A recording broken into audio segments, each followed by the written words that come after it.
여러분 안녕하세요. 세종시 어린이 환경뉴스 앵커 박서하, 한석재입니다. 첫 번째 뉴스입니다. 우리나라 국민 81%가 플라스틱 오염 문제를 해결하기 위해서는 생산을 줄여야 한다고 생각하는 걸로 조사되었습니다.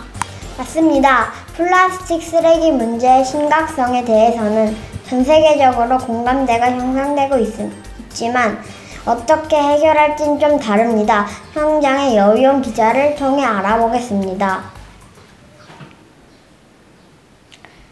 네, 저는 세계적인 환경운동단체 그린피스 본부에 나와 있습니다.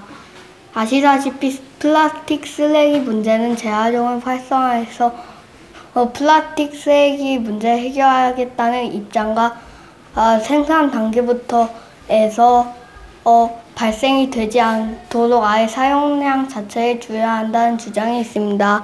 전문가 의견을 들어보겠습니다. 네, 플라스틱은 생애 주기 전반에 걸쳐 환경에 악영향을 줍니다. 따라서 플라스틱 오염을 줄이기 위해서는 2040년까지 플라스틱 총 생산량을 75% 이상 감축하는 목표를 국제 플라스틱 협약에 포함해야 한다고 생각합니다.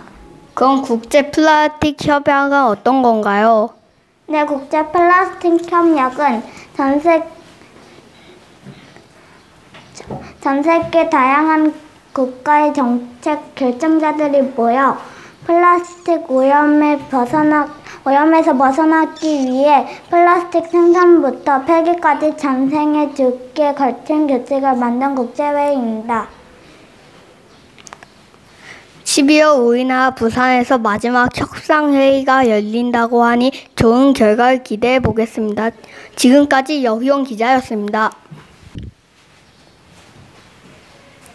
두 번째 뉴스입니다. 의랑초등학교에서는 종이팩 모으기 캠페인을 하고 있는데 반면 우리나라 종이팩 재활용률은 전 세계 평균보다 더 낮고 유럽, 미국, 캐나다보다 낮은 상황이라고 합니다. 자세한 뉴스는 한국순환자원 유통지원센터에 나가 있는 여위원 기자를 연결해 보겠습니다. 네, 앵커께서 말씀하신 대로 2022년 종이팩 재활용률은 14%에 불과합니다. 2021년에도 14%였습니다.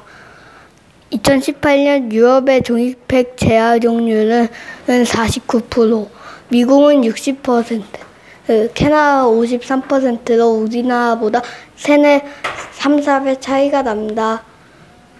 전문가를 통해 무엇이 문제인지 알아보겠습니다. 국내에서 사용하는 종이팩은 크게 두 종류로 나눠집니다. 주로 우유팩으로 사용되는 살구팩과 두유팩으로 사용되는 멸균팩이 있는데 이 종이팩은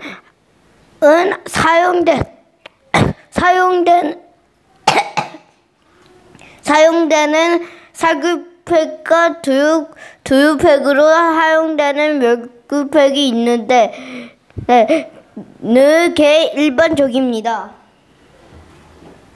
근데 거기에 문제가 있나요? 우선 멸균팩 등으로 만든 두루마리 휴지는 신장산호도가 떨어져 경제성이 낮습니다. 또 멸균팩과 우유팩이 섞일 경우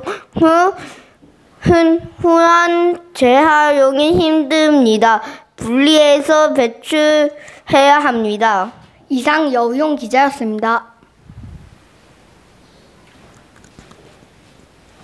네, 자원순환을 위해 시민들의 적극적인 관심과 참여가 필요할 것 같습니다. 맞습니다. 플라스틱 제로를 어떻게 해야 할지 이번에는 챗GPT 전문 기자를 연결해 보겠습니다. 챗GPT에 플라스틱 줄인 방법을 입력해 보았더니 크게 컵이나 빨대, 비닐 같은 일회용 플라스틱 사용 줄이기, 종이나 유리 같은 플라스틱 대체제 사용하기, 플라스틱 오염에 피해를 알리는 홍보하기가 나왔습니다. 그렇군요. 시민들의 참여와 관심을 통해 플라스틱 줄이기 캠페인이 잘 이루어지면 좋겠네요. 이상으로 어린이 환경 뉴스를 마치겠습니다. 감사합니다.